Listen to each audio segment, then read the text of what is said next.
Voilà. Anga foli buyi. Jakoro Traoré a quoi buka na me Belgique. Fo Belgique. Fo Belgique. Ndo ka fa ambita nai. Agoshi. Minya abakado kunvolo minamba ta. Angata. Ko sebe ngono sebe minangwa mako atoko bemi. Les pouces. À l'alternance. L'alternance doit. L'alternance abakado ale kumambe. Mami kumamba kono oye abakado Yusufu Sisokoye. Anga Yusufu tawama ale de kumambe. Stratigala. Ako abakado nywan laje belebele abakado kera. Akera yoro me abita like America onfe. Zoto awagindu ni lada ukadugu. Ani tala keto. Ani abakado kunati ukadugu. Nabusaru ukadugu. Ako kumana sa ni nywan yeba minna kera. Abita like America onoye abakado USA. Ale ni Africa no be farafina do no bu nga ko in kololon ni awekado amaka makera mi o de mi America nyama ba no be Joe Biden ko fo Joe Biden do fusa ni doy ayefu so wanci yake ka mo bo nywana o de strategala ayajira ka fo Mohamed Debi o de kada ye ayo gera yere la ni Ashume Guita Dumbuya Traoré ani Alburan awekado kai oluko ni aye ni nje wusa ni mbela jeli akoni ajete mene États-Unis o nyama ba no be Joe Biden ko fo aye wulika joke ka jamana nyama minu faranywanga ani jamana maraba minu faranywanga do abi ma bi duru bo abi talike kalo klitani sabaka ta klitani duru no e December kalo akera u yerafe no be America jamana no bo ko fo la nyini te dobre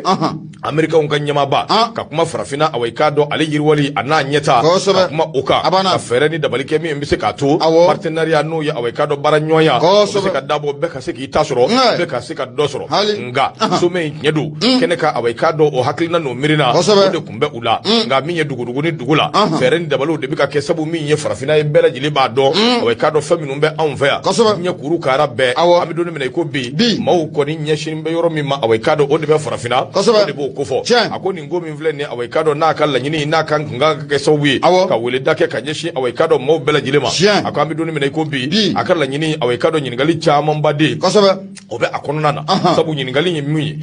ma minu be na olusugandira nu kanga yekene ngonna na usugandira chugodi wa bisuka ubita awaikado ni kanjme ako haklina inji dowere nyini gali inji dowere president min flene na be America nyama ba na bo kofo dongo ala awaikado ka jeni madoy ka do toy so ra bela jile du fugula ngele de bo kuna fugula ngele minne awaikado o done do nyama bela jile fe so maison blanche min be no be awaikado America yere ko pale kofo ako nununga wulika joke ka laje ka Mali awaikado ko simbo ni nyoanye baina Burkina Faso simbo ni nyoanye baina la Guinée ko simbo ni nyoanye baina Sudan awaikado ka le simbo ni nyoanye baina sabu awaikado ko nunun bela jile maraba uti joni ka do ko demokrasi ko ko ni dumben galamana demokrasi ka bisi basale ko sigate mina ngo ngoni minya ajele do bela jile bora kalama sabu ni ngo nanzara be min wele de poids de mesure ina ke oye sabu ni ngo mbi tabulo mi ngai ko bi ni jamana nani ko lu simbo ni ngo ina wele daka ka nyeshin chadima ka tapi uruji ko ta ko fenze minya chadi nyama ba debi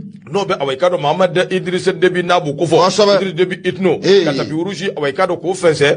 ko da okoro de ay ka fo nungo ni uye do fuzani doy uye do bo dola note minya awaikado nyedo ni ko maminu mbia ko lu demokrasi u ya dungala mana se do burange no be awaikado Idriss Debi itno ko fo ale ma demokrasi dungala mana de ay demokrasi sududi demokrasi milike kasangila ka buguri mgu awaikado bogon ni fe mbela jila ni farakumbaw ko da kan dai ngauna tabe aw ya alamina awaikado ko wele ko fuzani towi ka tanoi nyebi tami ngalo bi se ka jamana jowa ngalo bi se ka nye jowa Joe Biden afleka ni ngwali ya minge anini awaikado tabulo minge nganga keso buye minye droit de l'homme mo minumbe no luko ni ko kube awaikado hadamade ya ka hake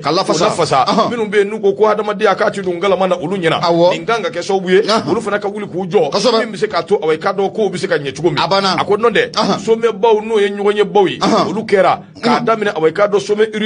irisu africain kata se minye awaikado sino africain franco africain ko kata se nipo africain ma minye awaikado ango kontina ami doni mena ko bi no ye farafina ye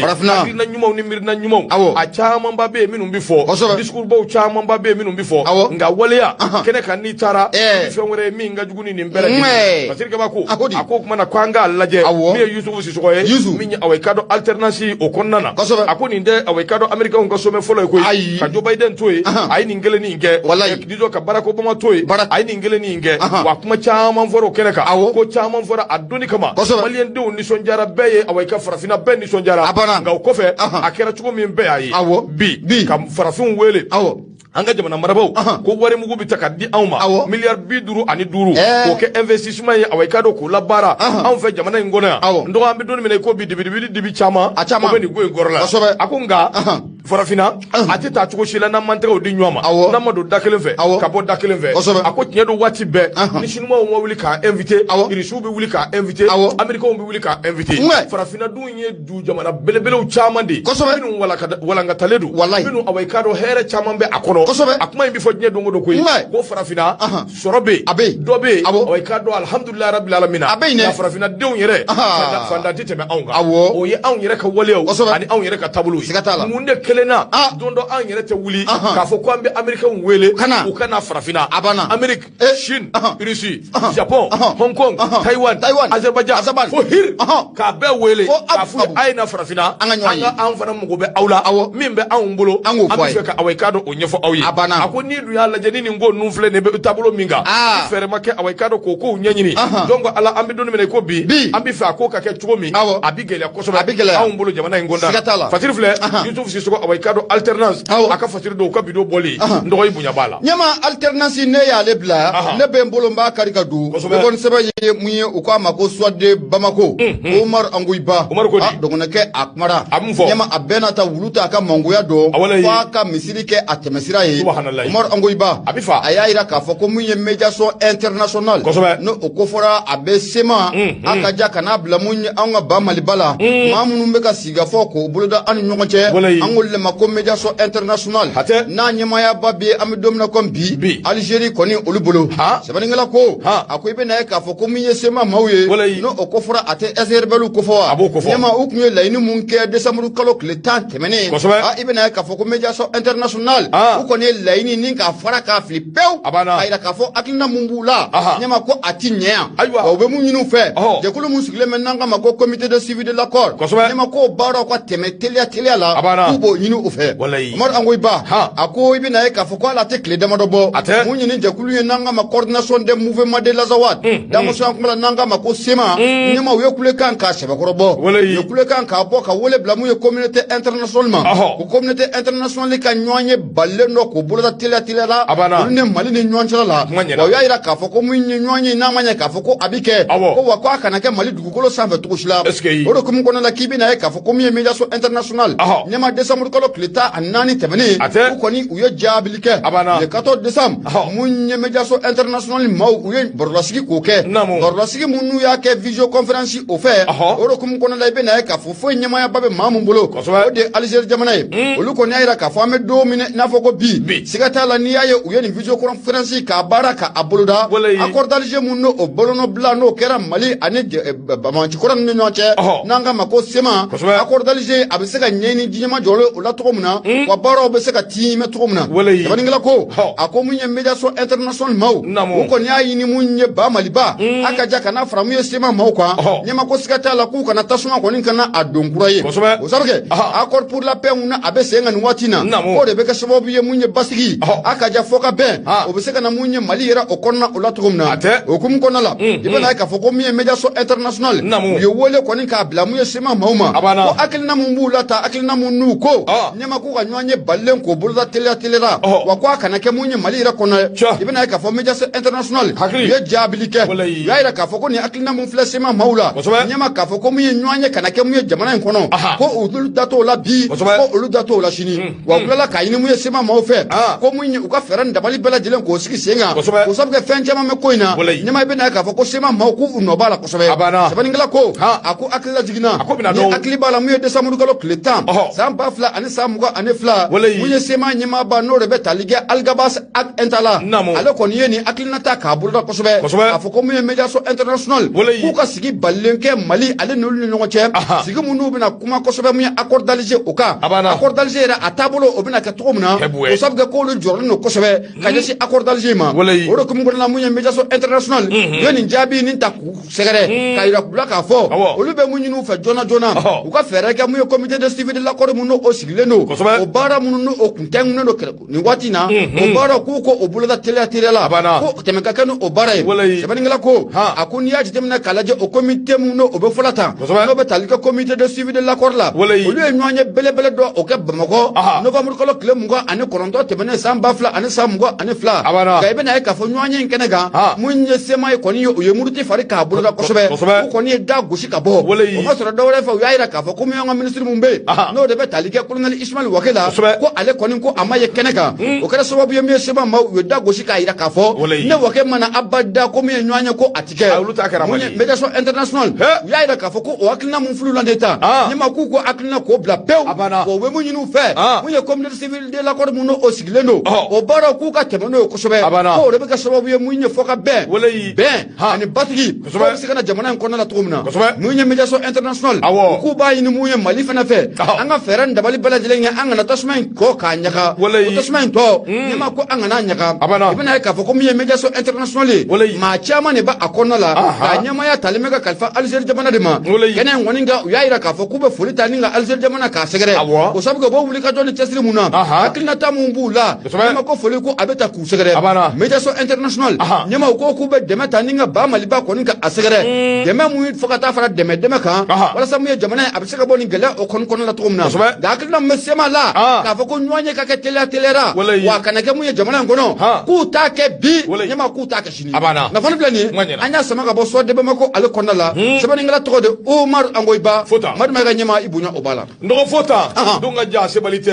ko nambita ambise minya awai do fasira ambita nai nouvelle horizon nebe shoni shiga kan gaw Mohamed Touré ale de kuma awai do fasiri kebai ko na sa Mohamed ya jira ka fo jamana yere bi tabulo minna na bisi basale do amedo ni ko bi bilibele no be Ousmane Sherifu Madani Aidara no ba ko fo awi wilika joke wilika jomi ngonna na akwa atita chukushila fo fo do ambela jile ka faranyuanga kantika odi nyuama abo dakele fe akwa atita chukushila beki sigi société civile dine mo politique mo beki sigi minya awai do haklina ni mirna mimbe anga je ko shele anni nyuanje mi se ka to jamana bi tabulo minga ambi se ka bola chuko akoni jetemineke minya awai do yabani ale bi tabulo minga ko bi ka ka foka ka wulika jona ka chesiri awai do bureau executive mimbe na groupement des leaders spirituels musulmans du Mali na bo ko fo Cheikh Cherif Ousmane Madani Aidara ale fana joni au conseil islamique du Mali o nyama badu ka ye boli doke o dongo kalo klita ani duru sa 2022 ay boli minga haklina do werete koy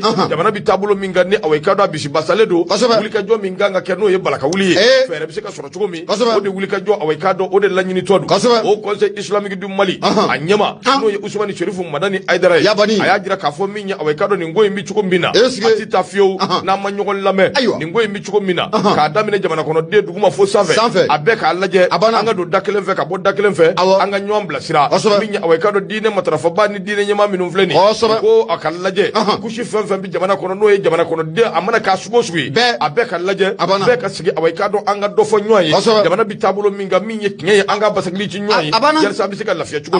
ko jamana bi tabulo minga siga tala akagele ye gele dai o ko islamique du Mali aye boli minga ni ndo awai do akuma na fe minga obitali ke jamana ka nyeta ale jamana ka sangorota ako awai do ka tashi blake ka nyeshi angu ndigima kishi ni nema be aye Ousmane Cherif Madani Aidara aye wele dake islameu kwa mbe ka bo anga seli misiru kono anga wulika joke zawiya kono yoro be awai do na misika ala wele ale anga sojula awai do anga njija anga ala wele mi misika to awai do abisika jamana yi abisika no ya chukumi sabu gele be awai do fambela jeli akoni ya laje minya awai do baloko sirafe ndogo gelia obe o temene ngo ka boy minya lakara ko sirafe gelia anyonye mbe Ousmane Cherif Madani Aidara ako awai do minya jamana kono dewye yelsa anga seka lafia fo baraw ka ke non de amedoni mi ko bi mashi hakli siglete ako be temene ngo ka boy minya awai do awunga jamana ningele fefefle abede gele yebinu mbe ka nyeshi awunga jamana ma Ousmane Cherif Madani Aidara ako selu watu sera ala deli watu sera minya awai do beka ala wele ka wele fa ka do ka fo jongo ala yere la amedoni mi ko bi maliyo kwa nya wole Sheriff Usmani Madani Aidara Wulibali o bet tɛmɛnen kɔ ka bɔ yen ya bani a ko mission belebele minnu bɛ yen fila don fɔlɔ kelen k'a lajɛ seliw ka kɛ min ye ala deliw ka kɛ min bɛ se k'a to jamana bɛ se ka lafiya filanan ka ladilikan jɔnjɔnw ta ni k'a lase jamana marabaaw ma min bɛ se k'a to u b'u hakili jigin cogo min jamana maracogo a ɲuman awɔ i k'a dɔn o la terikɛba ko a ko nin ko min filɛ nin ye n'i ye jateminɛ kɛ silamɛw awɔ i k'a dɔn a ti taa cogo si la n dɔgɔ kuma caman kɛra nin kɔnɔ min bɛ silamɛw ka kow kofɔ seli duwawu ni seli duwawu ni sali an ka dugawu kɛ ani ɲɔgɔn lajɛ e ɲɛma silamɛ ka kɛlɛkɛ bere fɔlɔ y'o de ye o fɔlen bi yan dugawu a b'a kɔnɔ o don dɛ a ko kuma na min awɔ ka dɔn k'a ɲini jamana ɲɛmaw fɛ u ka u tulo kɛrɛbɔsigi u ka to k'u tulow dayɛlɛ ka wuli ka jɔ kɛ ka jamana kɔnɔdenw k'u gɛrɛ u yɛrɛ la ka jamana kɔnɔdenw lamɛn o de ye fɛn ye fɛn min n'a bɛ lafiyabugu n'a bɛ awɔ ka dɔn o di jamana in ma n'o tɛ ka i yɔrɔ janya jamana kɔnɔdenw na k'i sigi fo yɔrɔ jan sisi oui mon président a fɔra ta k'olu lamɛn e nadaga saninaw don dɛ a bɛnna a bɛɛ o ye fiye nadaga saninaw don dɛ a bɛɛ wa man yɛrɛ kun ye ne yɛrɛ ye jamana kɔnɔdenw t'o fɔ aw ye dɛ ayi olu b'u ka ntɔrɔmɔɲɔ de nɔfɛ u yɛrɛ ka u ni y'u ye dɔrɔn si oui mon président si oui a banna ce sont des aigris ka sɔrɔ ça va pas dɛ siga t'a la koyi ayiwa min awɔ ka dɔn Mahamane Touré a ko n'i dun ye nin ko in da k'a lajɛ Usmani Sherifu Madani Aidara a ye nin kumakan minnu n'a y'u bɔ k'u bin ta i b'a ye k'a fɔ min awɔ ka dɔn ka laɲini kɛ mɔgɔw ka ɲɔgɔn ye jɛkuluba min bɛ yen n'a bɛ awɔ ka dɔn cadre d'échange de partis et regroupement politique n'a b'olu ko fɔ olu de fɔlɔ ye welewele kɛ k'a yira k'a fɔ nin ko ninnu n'a ɲɔgɔnnaw olu ka lajɛ min bɛ se k'a to sigi ka fɔ ka kɛ bɛɛ ka se ka ɲɔgɔn faamuya diinɛ ɲɛmaaw ka awɔ ka dɔn taabolow kan wele min dalen don makiba ka fɔ la seliw kɔni awɔ ka dɔn juma tɛmɛnen ko dɔw kɛra nka bɛɛ bɛ taa kunjɛ waati min o bɛ bɛn décembre kalo tile 30 min bɛ nalen ni ala sɔnna ma a bɛ kunjɛ o yɔrɔ la donc k'a daminɛ juma tɛmɛnen fo décembre kalo tile 30 n dɔgɔ ala de bɛ wele jamana in bɛ se ka basigi cogo Fatiri filɛ Nouvelle Horizon u ka bidon bɔli i bonya b'a la Manimakɛ ɲɛma mun ye Nouvelle Horizon baarakɛlaw an bɛ foli ta ni k'u bɛɛ lajɛlen sɛgɛrɛ ne bɛ n bolo gosi ka don ɲɛma n bɛ bɔ ni sɛbɛn ye u ko n ma ko Suwade Bamako Laya Jara i bɛ na ye k'a fɔ ko Laya Jara a kumara ɲɛma a ko mun ye an ka kiiribɔ maaw ye kɛrɛnkɛrɛnla mun ye syndicat jɛkulu fila mun n'a bɛ kiiritigɛlakaw tɔgɔ la n'an k'a ma Sango ani Silima siga t'a la k'u bɛna ɲɔgɔn ye belebele k'o kɛ bi ko ye mun ye Cour suprême yɛrɛ o kɔnɔna la sɛbɛnnikɛla ko a ko i bɛ na ye k'a fɔ ko nin syndicat jɛkulu fila in n'o bɛ tali kɛ mun ye Samu ani Silimana ɲɛma u kɔni balila la k'a ye k'a fɔ ko mun ye Conseil national de la transition n'o bɛ CNT o kofɔ kana kɔrɔbɔ dɛ n terikɛ bɛ min kɔni f'i ye Samu ni Silima ne da t'o la dɛ olu ma nɔgɔn dɛ ayiwa ɲɛma article de b'u bolo article b'u bolo dɛ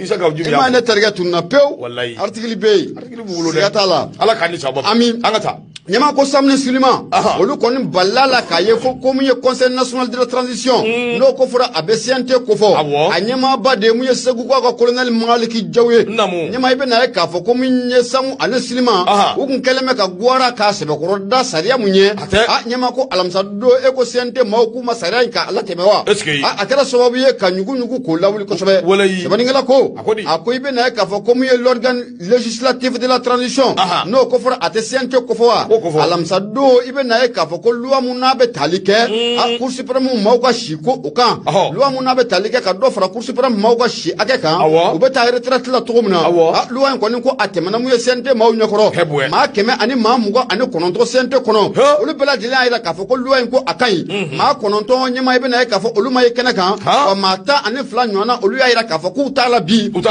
alasini sɛbɛnnikɛla ko a ko hakili lajiginna i bɛ na ye k'a fɔ ko mun ye Samu ani Silima ɲɛma waati tɛmɛnen na kɔni u tun ye muruti fali k'a sɛbɛkɔrɔ boloda o ma sɔrɔ dɔ wɛrɛ fɛ ka ɲɛsin mun ye nin loi in ma o de hukumu kɔnɔna la k'i bɛ na ye k'a fɔ ko commission mun n'o sigilen bɛ CNT kɔnɔna la n'an k'a ma commission de loi du CNT olu ye fɛɛrɛ dabali kɛ ka Samu ni Silima ɲɛmaw k'u wele ɲɛma ko bɔrɔlasigi baaraw ko o bolodala sɛbɛnnikɛla ko a ko i bɛ na ye k'a fɔ ko mun ye président mun n'o b'o commission de loi kunna ale kɔni ye hakilinata k'o di ka lɛwuru di mun ye Samu ani Silima ma k'a yira k'a fɔ ko nin loi mun na a filɛ nin ye a ko siga t'a la ko loi in ko a tɛna tɛmɛ tɛmɛ dɛ ko k'u tɛna loi yɛrɛ bila ka t'u ka session avril 2023 ka to o makɔnɔ wa nka ɲɛma maaw nana bali fɛn jumɛn de la i bɛna ye k'a fɔ ko alamisa don décembre kalo tile 15 a siga t'a la ko balina belebele ko o ye mun ye sanu ani selima sɔrɔ lawuru dira olu ma ɲɛma k'a yira k'a fɔ ko loi in ko a bɛna lajɛ kura ye ko loi in ko a tɛna tɛmɛ nka mun ye alamisa don décembre kalo tile 15 loi in kɔni ko a nana tɛmɛ mun ye CNT maaw ɲɛkɔrɔ i n'a fɔ lettre a bɛ tɛmɛ poste la cogo min na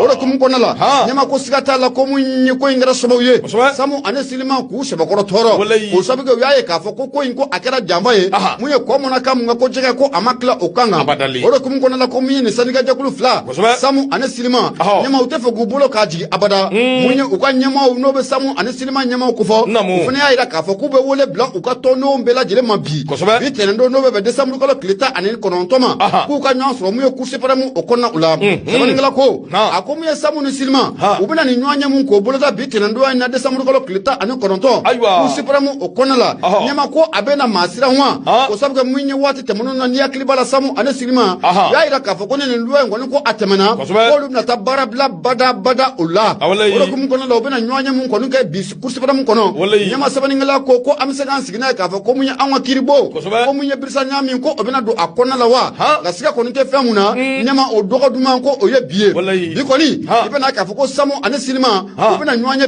belebele kɔni k'o kɛ mun ye cour suprême kɔnɔna la ka ɲɛsin nin loi mun ni CNT maaw y'a latɛmɛ alamisa tɛmɛnen sɛbɛnni ka fitiri filɛ nin ye an y'a sama ka bɔ mun ye soit de Bamako ale kɔnɔ laya jara ale sɛbɛnnikɛla Madu Mɛga ɲɛma i bonya o b'a la nɔgɔ min ye Samadi Jawara a ka dɔn k'a fɔ kita a ka dɔn jalaya a b'a namɛla binu sila a b'a fɔ ka waliɲuman dɔn k'a ni cɛsiri hali bi aw tulo bɛ aw ka radio mandi de kun gana Nura FM 94 siga t'a la murumuru 5 nɔgɔ safunɛ kunba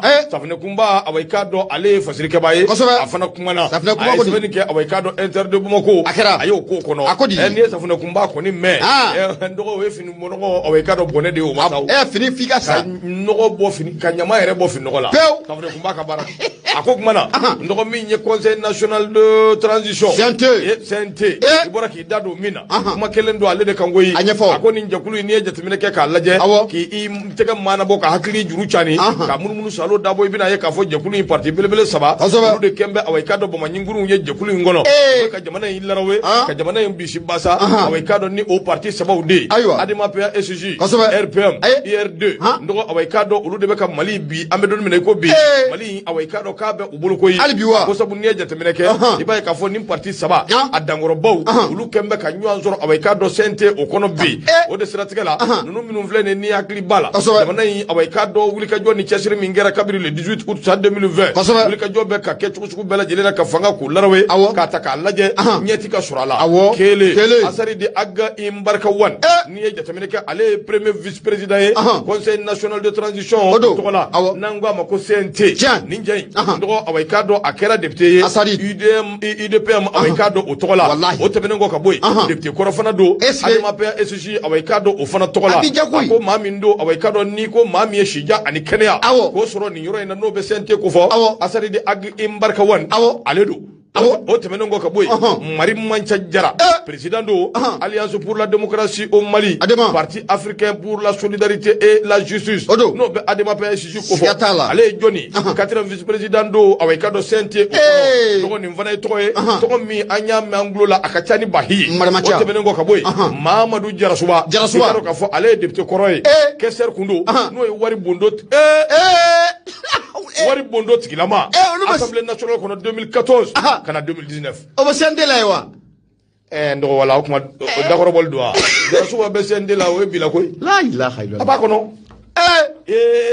a b'a kɔnɔ koyi ala a bɛ CNT la dɛ n b'o f'i ye dɛ ayiwa Jarasuba bɛ yen Masirikɛba ko Kɛsɛri wari bondo tigilama wari marala don k'a daminɛ 2014 ka na 2019 la Assemblée nationale a ye wari mara a ka dɔn o kɔnɔna na a ko maa min fana don a ka dɔn jɛkulu min bɛ yen n'u k'a ma ko Rassemblement pour le Mali RPM o dili don ba jɔnjɔn ale do koyi min ye a ka dɔn député Huda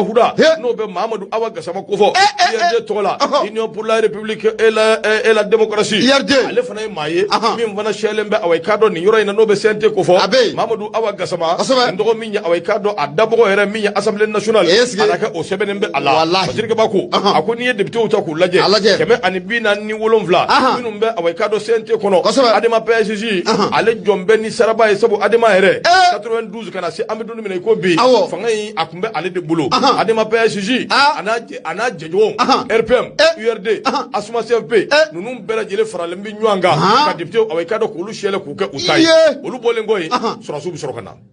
enyama miga pman fam ni afamu abiko mi mu ya adema RPM Asma URD olu ka makata sente kono katima beka no bana mi sura subu na aywa nda foto okana abseka kem fona filade chouka sur 147 conseillers nationaux. L'ancien parti Adema, au pouvoir depuis 1992, détient le plus grand nombre de conseillers nationaux au CNT. Avec ses démembrements, RPM, URD, Asma CFP, ensuite vient les militaires. Il y a photo muna odo. Aywa. Il m'a fait fara. Parce que wati chama mbike ogwa onga walambali afo. Il m'a fait fara. Mali. Ndogo. Minya awekado to oka na sebe njugo do. Abemba akala iba fomya. O de strategela. Akoni ejetemine ke iba ka fo. Nunu minu mfle ne jo kana tuka ningede. Kadabla den ayeni kangar dawi, ayeni kangar dawi. Dafe to atarif la kadaila ambi bo fa do fe ko. La hawla. Ayeni ne foye ay boda glan. Gausu. Ata Frederic Mangando gla wodo infe. Na gana man pulu to woto sina ka shiga bolika daile. Nere aba glan de famla la. Gafe ke ba usoro kare kono. Aba usoro kare kono fusula. Angata. Efuka jatke. Wallahi. Etoko minu bi mada somada joraina. Olu to ani balago fo. Safna kumba. Interde bomoko. Safna kumba ko di. Ale kumambe. Abe kolla. Awekado ni ejetemeneke. Iba e ka fo nunu minu mfleni. Adema pe SG. Jagwado awekado ale ka soro ngola sabu. Damana imarale mbabulo sanda 92 kana 2002 obole ngwala samuga mindaroka foka jinye wuli adema kwa akadi yoromi alebita yedi ati bwala fio wa adema yo samuga ni bela jele ke fangaina kele awado tumani turi ashelela nofe lana Ibrahim Bouakar Keita ibeka ashelela nofe yalsa minya awekado nyeni minungera kateme ku kana sekata kasula ku yeni mbala numbela jele uyako de kama fatirike bako minya awekado ni ngoy mbela jele anga surasuka adema ka faranywanga jagwa do sabu ni ejetemeneke makoro chamambe awekado sente kono osurasu nu deunde sabu ni adema manu chamambe ko chamambe undi nywanje ko fasiri akala mandi sabu jona yimbi chuko mina ko bi ni article tubulo bi ubi shelade odo de mauka fumya amu sebane no to muna abika safne kumba no chuko ma ambika khaladi safna kumba ko awekado ni ejetemeneke ibaye ka fo ni ngoy mbi tabulo mingai ko bi jongo ala wati temene ona nunu ngo ni farala nywanga jamana ina fulu minumbe angulo ka ko chaya ni awekado ka be lerewe ka bantai gouvernement minun kerera Alpha Omar kuna reka wati be bora kalama ko large ouverture ka daele ka walangata mobili de ka bana ni awekado yoro de ka bana obiduma foro misede minumbe anuna ka beke c'est fini Patrick Bako ako yalsa ni ngo inga seka fomia ikundo conseil national kono no SNT fenjamambe ibo fomia ni ngo ina ko kuma na sa minya awekado ko nunu ne kera sawye ka faranyo kan dabo bembembe ko dabo awekado Umar Mariko kama ku ka sambisa bawa sanjoli nyene jabulo da katani baru o keneka baru fara tari jo keneka ama fomia ma fara tlembora da baru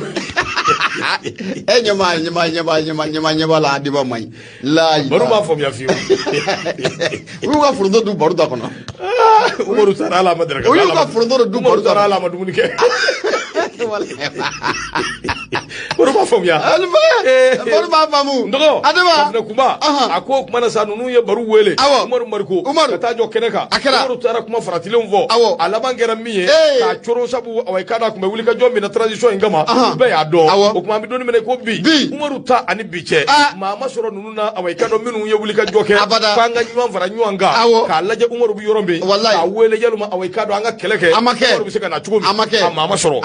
don min ko bi Umaru de taya bonne sabu abiyoro kelen min na o doni te imara ke je fa o fa ni ti faso la ila fiale bo fie de ay sikata ba am don min ko bi tafne kumba ka ko ka je interde bongo ko anya minu zoro ko fara nyanga la ba to o ni bunya bala nyama sikata la de ifla ka korofo mu fo ne bi danya Umaru ko na ta kuma faratile mbura da goro kene munga kana munga kene keru ka kene de ka adama ka ko adama ka sanjuli yere atani biche ale tara ka ta kuma faratile bo ka soro ka boni sirawere ala atani biche Umaru nyinda ka dese hala akadu aska akadu ni be ya Umaru ka dimni o ko na anyo dunga ba bana Umaru ka dimni abana mani maka nyama amba ida ko mbolo ku sogole menuro FM na bi kono to ani nani to mi murumuru duru amela selike ni wati na kabo jela ko ko nyumani wordala wole sira 76 33 43 03 amara sibiri kala na bi ki lame min awe kado sa dukure ameni mbefo min Mohamed Jabi anga fulibaw belajile Ablaye Kulubali ka be ka bismillah anga ta nyama nebe mbolo mba karika do le push me bone aye munye sebani ngala ale to ko de yuma yuma ko ka nyeshi munye Bamako yere ka saniya ma ibe na ka fo ko jere de kulum kumbe nanga mako ozone ko ni ekutunu kwa kusoni kasaw beche wa me domna ko bi nyama ko ninkura ko bina fie anga voadla ozone bina ta pew abana awo ala ka ni sababe amin sabani ngala no de yuma ye kabo le pousse ko nala nyama yaira ka fa ko munyi Mali gouvernement ko ni aklinata ko ta munyi ozone Mali ku ka contrat ka jo pew ko sabi ko yaye ka fa ko munyi ozone Mali nyama ko contrat yin ko nyamimba akona la ko sobe ako munyi afinga chana je oro kum ko lebe na ka fa ko ozone Mali nyama munyi contrat kun taraka di ale ma wala sa munyi Bamako abisega saniya ninka ke Bamako kono to ko mna ga me domna ko bi nyama be na ka fa ko bare ko amina na na wa bena taka kalfa voiri ko ni umma okara kusobe alhamdulillah awo anga waru kasigi so tiza abana sabani ngala ko no de be yuma ko fo ayira ka fo ko munyi Mali gouvernement nyama uko ni kibaren ka boka bidwa kun temani kono la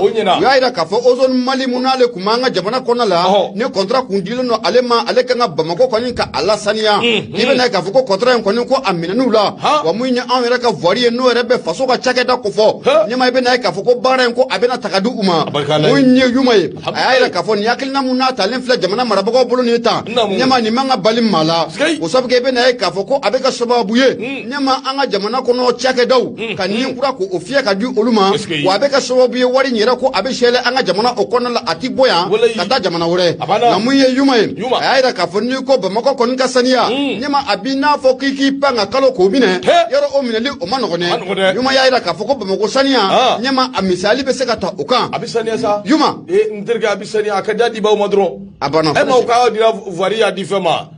varda de ozone ozone bora la ka di vari ma adira varre ma yoro kasaniya adomba ubi sa achama baba dama nu yushi beke nyamachela beka dana ya dauka camion ba wu bolo France ubi nyamanje de la beka France de sania akadi atiki madro aya adi atiku madro abana uka sania ma be projet ndo di baba dama makwa ka lafia bugu ni jukoro ni yoro insania ko ubi kla ka no abada nere min flene awu nyoko nyamachela be wallahi kwa dama ka chedron wa ka sora la dron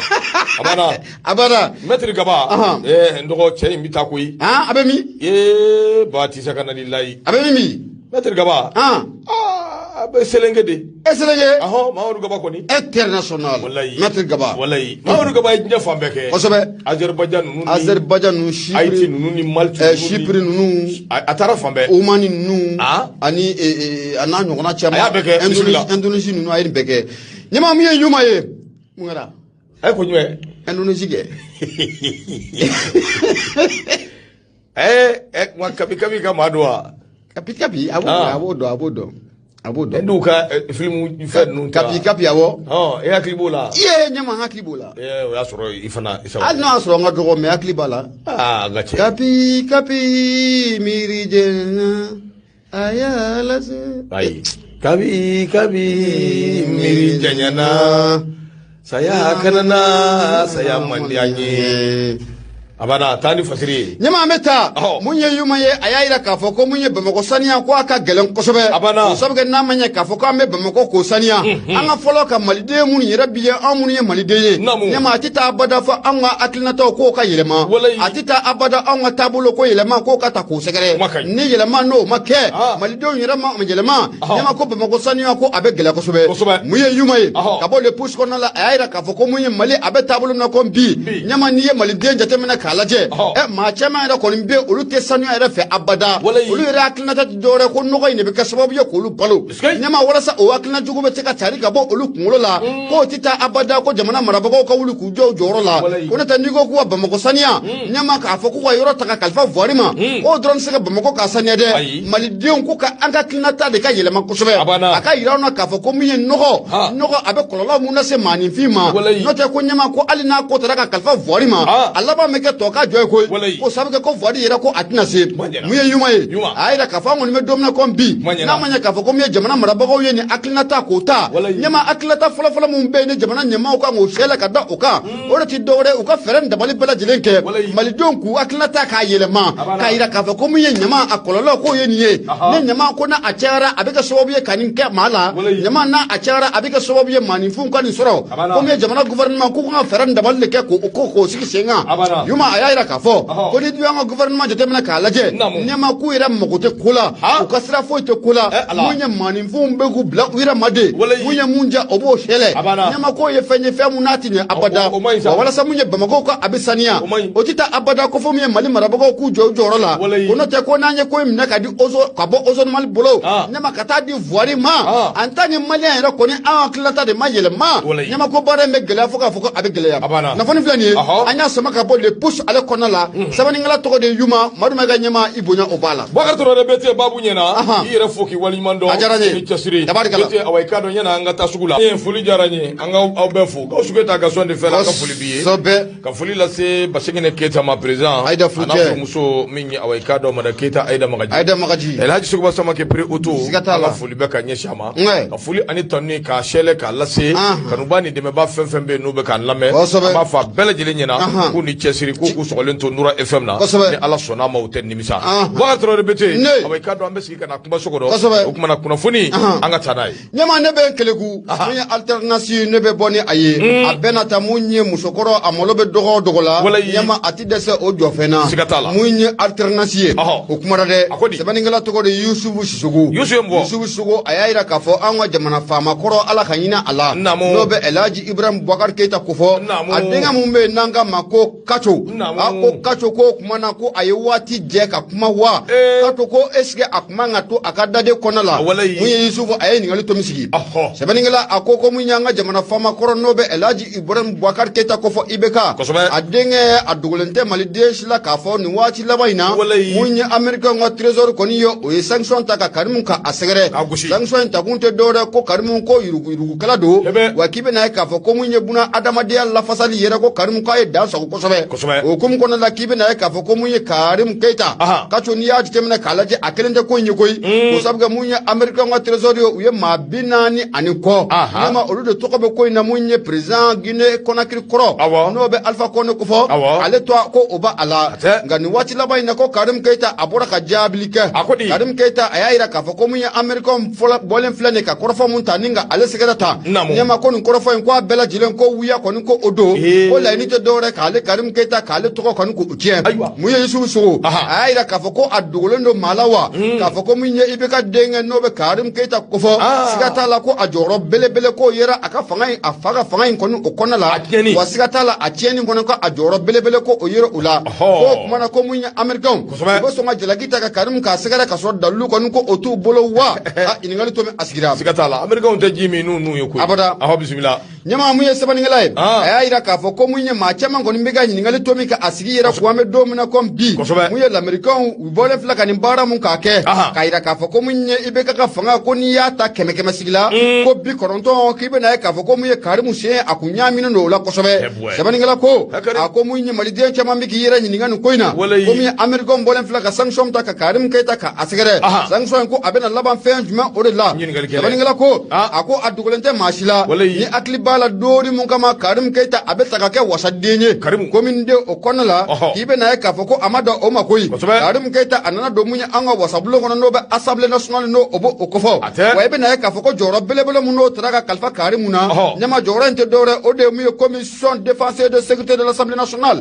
o ɲɛmaaya taara ka di Karim Keita ma a doni kama a ko hakilila jiginna n'a ma ɲɛ k'a fɔ ko o ɲɛmaaya taara ka di Karim ma a doni kama maa caman ye kuma caman k'o fɔ maaw y'a yira k'a fɔ ko mun ye nin jɔyɔrɔ mun talen filɛ ka Karim ma nin ta ɲɛma ko a ti se a doni kama i bɛ na ye k'a fɔ ko a fa yɛrɛ bɔra ka jaabili kɛ n'o de bɛ Elhaji Ibrahim Boubacar Keita ko fɔ a y'a yira k'a fɔ ko ale denkɛ filɛ ka jɔyɔrɔ mun sɔrɔ nin ta ɲɛma ko a n'a ka kan o sabu kɛ ko mun ye wasaden de don ko a n'a a ka kan sabanikɛla ko a ko doni min kama ni commission in défense ɲɛmaaya bɛ ta ka kalifa Karim Keita ma a doni kama ani mun ye généraux ɲɛma k'olu tun bɛ ɲɔgɔn dan na maa minnu bɛ a ka jɛ k'u bɛ la guerre dɔn fo k'a fɔ k'u b'a dɔn Karim n'olu de tun bɛ ɲɔgɔn dan na nka a doni kama ka ɲɛsin fa yɛrɛ ka dɛmɛ o kɛra sababu ye ka ni jɔyɔrɔ in ta ka kalifa Karim Keita la ɲɛma jɔyɔrɔ in ta ka kalifa Karim Keita la o tɛ dɔwɛrɛ ko sabu kɛ mun ye défense a kun dogolen tɛ maa si la k'a fɔ ko mun ye jamana in an bɛ la guerre o kɔnɔ la wa mun ye musaka caman ko o bɛna taa mun ye la guerre o da fɛ i bɛ na ye k'a fɔ ko min ye o kɛra sababu ye ka ni jɔyɔrɔ in ta ka kalifa Karim Keita ma sɛbɛnnikɛla ko a ko i bɛ na ye k'a fɔ ko min ye Karim Keita ɲɛma a dogolen tɛ maa si la k'a fɔ ko min ye marché o marché n'o tɛmɛna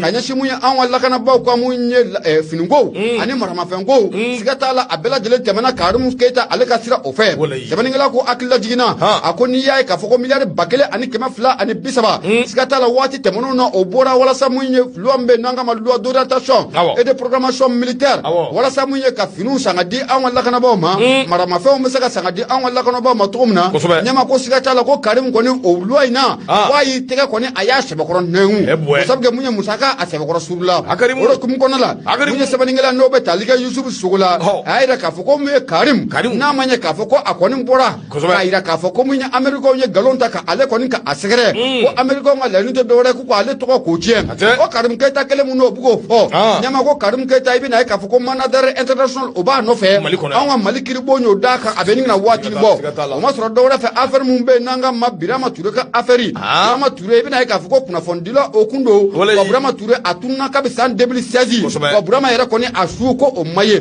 n'a ma ɲɛ k'a fɔ ko Karim kɔni a ye jaabili kɛ mun ye Américains ka ko la nka Karim an bɛ don min na ko bi a ka fɛɛrɛ ni dabali fana kɛ a ka na anw ka kiribon maaw ɲɛkɔrɔ a ka na a yɛrɛ jaabili kɛ k'a yira k'a fɔ ko mun ye o baara mun n'o talen bɛ k'ale sɛgɛrɛ mandat international mun n'o talen bɛ k'ale sɛgɛrɛ ko k'a fɔ ko nkalon don ko Karim ko a bɛ fɛn fɛn de la a k'a k'o baara bɛɛ lajɛlen bila a kana a yɛrɛ lajɛ mun ye anw ka kiribon o kɔni ɲɛkɔrɔ kunnafoni filɛ nin ye an y'a sama ka bɔ alternance ale kɔrɔ sɛbɛnnikɛla de ye Yusufu Sogo Maruna ka ɲɛma i bonya o b'a la ayi bɔn i ka fasiri ni nin a bɛɛ ye kelen ye o pratiquement a bɛɛ ye kelen ye sauf que min ye awɔ i k'a dɔn nin ko min kelen filɛ nin ye komi Karim ye politique maa ye olu kɛlen bɛ k'u yɛrɛ ɲininka de a ka politique ko sira fɛ a ka sini ɲɛsigi bɛ cogo di nin ko bɛɛ bɛ a da la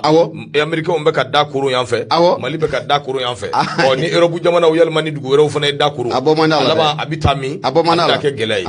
ko in bɛɛ bɛ o de kan o bɛ kɛ sababu ye k'an ka bi fasiriw an b'a kunjɛ dɔ b'i bolo ye dɔ bɛ yen ɲɛma o tuma an ka taa o sɛla nɔfɛ o de bɛ ka ɲɛma hali bi an bɛ taa Azala Express ne bɛ n bolo don n bɛ bɔ ni a ye mun ye Abdramane Kuyate a kumara a ko mun ye farafinna den minnu bɛ Gabon an bɛ don min na ko bi ɲɛma ko gɛlɛya ko a b'u u dala dɛ n'a ma ɲɛ k'a fɔ ko fiɲɛ n'a a wulila bɛɛ lajɛlen bolo b'i kunna fɛn na o de hukumu kɔnɔna la i bɛ na ye k'a fɔ ko jɛrɛjɛkulu min bɛ n'an ka ma CSDM u kɔni bɔra k'u ka dusumagasi k'a jira kosɛbɛ k'a jira k'a fɔ an bɛ don min na ko bi Gabon a bɛ ka mun ta ni ka farafinna denw k'u sɛgɛrɛ kɛrɛnkɛrɛnla mun ye jamana minnu n'olu bɛ farafinna tilebiyan fan fɛ Gabon bɛ ka gɛlɛya mun ta ni k'u sɛgɛrɛ a bɛ ka maaw minɛ k'u bila kaso jugu mun na k'olu fɛla ko tɛ bi k'olu fɛla ko tɛ sini o de hukumu kɔnɔna la i bɛ na ye k'a fɔ ko min ye CSDM ɲɛma alamisa don n'o bɛnna décembre kalo tile 15 ma san 2022 Conseil supérieur de la diaspora malienne na a ɲɛmaaya tun bɛ Bayidi Dramé a bolo ale kɔni y'a jira k'a fɔ an bɛ don min na ko bi ko mun ye maa caman de bɛ Gabon n'o bɛ tali kɛ farafindenw na ɲɛma ko gɛlɛya kɔni ko a talen bɛ k'u sɛgɛrɛ mun ye Gabon marabagaw ɲɛma siga t'a la k'u bɛ ka baara kɛ Gabon an bɛ don min na ko bi baara mun ne ni adamadenya yɛrɛ kɔni ko tɛ taa ɲɔgɔn fɛ cogo si la o de hukumu kɔnɔna la k'i bɛ na ye k'a fɔ u ye kunnafoni k'a bɔ ka bin Ticari u y'a jira k'a fɔ ko a bɛ nin kana tile 3 ɲɔgɔnna bɔ i bɛ na ye k'a fɔ ko mun ye autorité gabonaise ɲɛma u bɛ ka fɛɛrɛ ni dabali bɛɛ lajɛlen kɛ arafulu yɛrɛ de bolo dalen n'u bolo ka ɲɛsin mun ye jamana minnu n'olu bɛ farafinna tilebiyanfan o fɛ n'an k'a ma ko Afrique de l'Ouest o jamanaden minnu n'u taalen bɛ Gabon ka taa dayirimɛ ɲini na ɲɛma k'u kɛlen bɛ ka gɛlɛya kɔni k'a ta ka u sɛgɛrɛ o de kumu kɔnɔ la k'i bɛ na ye k'a fɔ n'a ma ɲɛ k'a fɔ ko o gɛlɛya kɔni ko a talen bɛ k'u bɛɛ lajɛlen k'u sɛgɛrɛ mun ye polisilakaw minnu n'olu bɛ Gabon tɔgɔ la ɲɛma k'u bɛ ka baara dɔ kɔni kɛ ka arafulu k'o boloda Senegal ka ti to yen Maliden ti to yen Togo ka ti to yen Benin ka ti to yen Burkina Faso a ka ja ka n'a bila mun ye Côte d'Ivoire jamana la ko ninnu si kɔni k'u ti ka to yen o de kumu kɔnɔ la mun ye CSDM ye ɲɛma ale kɔni bɔra a ka daden kɔnɔna la a y'a yira k'a fɔ ko ni maa minnu bɛ yen an bɛ don min na ko bi ne Gabonkaw kɛlen bɛ k'u minɛ k'u bila kaso jugu u la o sababu k'u ka sɛbɛnfura ko o ma dafa u b'a laɲini Gabon marabagaw fɛ u ka fɛɛrɛ dabali bɛɛ lajɛlen kɛ ni maa minnu n'u minɛlen n'u bolo tan n'a ni adamadenya yɛrɛ kɔni tɛ taa ɲɔgɔn fɛ o sababu n'i ye Gabon jateminɛ k'a lajɛ ɲɛma Gabon y'i tɛgɛ nɔ bila sɛbɛn dɔ de la sɛbɛn minnu n'o bɛ Union Africaine sɛbɛn o kɔfɛ Gabon y'a yira k'a fɔ ko bunahadamadenya k'u bɛna lafasa kosɛbɛ nka nin bolo min filɛ ni Gabonkaw filɛ k'a taa nin ye ɲɛma ko nin b'a yira k'a fɔ ko bunahadamadenya a lafasali kɔni ko Gabonkaw k'u to o kurun kɔnɔ nafolo filɛ nin ye an y'a sɔnna ka bɔ mun ye fasiri mun bɛ n'an k'a ma Azala Express wa mun ye Abdramane Kuyate ale sɛbɛnnikɛla Madu Maka ɲɛma i bonya o b'a la Bokar Traoré bɛ se i ka nin fasiri in bɛ kɛ sababu ye an bɛ walan sɛbɛn bi ta ye an b'a bila yan ni Ala sɔnna ma sini min ye gafe an bɛ ɲɔgɔn sɔrɔ kɛnɛ kelen kan ka foli lase kanuba ni dɛmɛba bɛɛ ma lamɛnjɛrɛ jɛkulu k'a bɛɛ fo ka f'u bɛɛ lajɛlen ɲɛna k'u ni ce u ni baara hali bi ko Ala k'an don ɲɔgɔn ye min ye Awa k'a dɔn ka foli ani tanuni k'a lase Alasani Fofana ma Alasana ko Awa k'a dɔn an ka foli ba ye fo yan fo Faransi Ibili Ture an b'i fo Bing Batima Ibrahima Tungara fo yan fo Kayi an ka foli bɛɛ ka ɲɛsin a ma n'a kanuba n'a dɛmɛba bɛɛ don n'a nataw la a ka ca Ala fɛ Ibrahima Tungara a bɛ na Awa k'a dɔn Bamakɔ yan an b'a bisimila Nura FM kɔnɔ o kuma hakilina ni miirina minnu bɛ yen an n'a bɛ jɛ k'o batiri an ni ɲɔgɔn cɛ nka yan'o cɛ sa ka foli lase kanuba ni dɛmɛba bɛɛ ma ka f'u ye hali bi u ka dugawu kɛ Nura FM ye min ye Awa k'a dɔn baara in kɔni bolo dara équipe dafalen de fɛ ka foli lase ni kuma wɛrɛ t'i bolo ayi an ka taa ayiwa a banna waati banna